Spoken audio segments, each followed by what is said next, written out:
Nabi tay mga unbeliever nga friends nga buutan pa kaysa mga Christian nato nga friends. Naman po yung mga Christians good nga badlungon. Na yung mga Kristohanon nga mura pog unbeliever og kinaiya. Makaingon lang taw sahay nga kung wapan ni na Kristohanon ba murag mo ni pinakasagbot sa katilingban.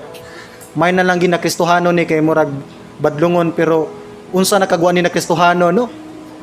Na yung mga tao ngayon ana manausahay maguba ang image sa mga Christians kay daghan mga Kristohanon gud nga badlungon. Posible nga di gid to tinuod nga Kristohanon or posible pod kana bang bag-o lang to na himong Kristohanon wa pa kayo nausab ang kinabuhi. Pero tanaw na tong gingon ni Paul, 2 Corinthians 5:17. Ingon ni Paul, if anyone is in Christ, he is a new creation. All things have passed away. Behold, all things have become new. Ang tanan daw tao nga nakadawat na ni Jesus Christ, naanay bag-o nga kinaiyahan sa imuhang kinabuhi.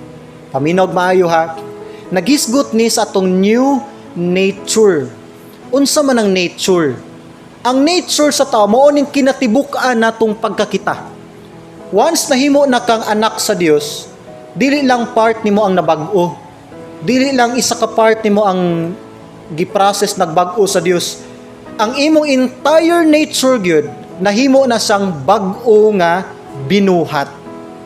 Now, kung naa may Kristohanon nga lisod gyud i-deal iyang attitude, lisod gyud i-adjust iyang kinaiya, nagpasabot na nga gina-process pa sa Ginoo ang iyahang kinaiya.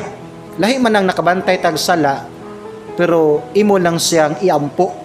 Pero kanang makabantay tag sala, unya manghinaway ta, it means nga dapat kang mature.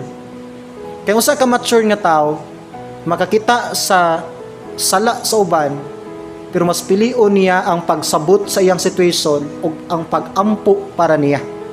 Ang mature nga Christian, once makakita kag huyang nga Kristohanon, di maayo kay attitude labi nagwa kay nagaduol niya, ikaw ang mo-adjust para niya. Take note, ang mature nga Christian, ikaw ang mo-adjust para niya. For example, ang usa ka 20-year-old nga lalaki compared sa 5-year-old nga bata, kinsay mature sa duha? Si 20-year-old. Now, kay ikaw may mature, ikay mo adjust sa bata.